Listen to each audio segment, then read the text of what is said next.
നമ്മുടെ കർത്താവ് സിഹ്യോൻ കോട്ടയുടെ ഉള്ളിൽ നിന്നും പുറപ്പെട്ടപ്പോൾ തന്റെ സ്ലീബായെ തോളിൽ വഹിച്ചു.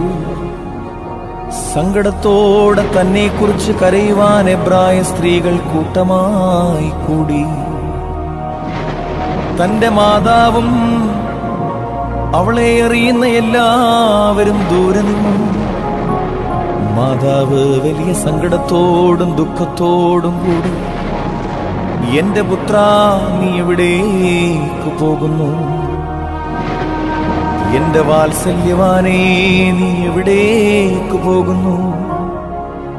ഇവർ നിന്നെ ഇവിടേക്ക് കൂട്ടിക്കൊണ്ടുപോകുന്നു എന്ന് പ്രാവിനെ പോലെ കുറുകി കരയുവാൻ തുടങ്ങി.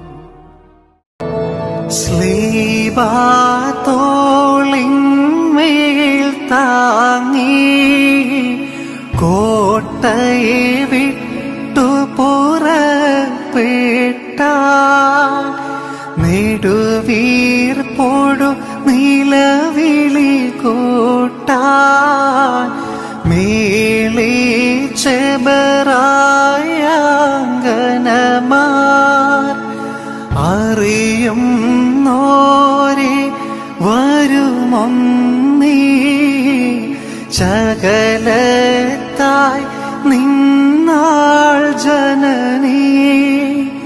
ബഹുസങ്കടവും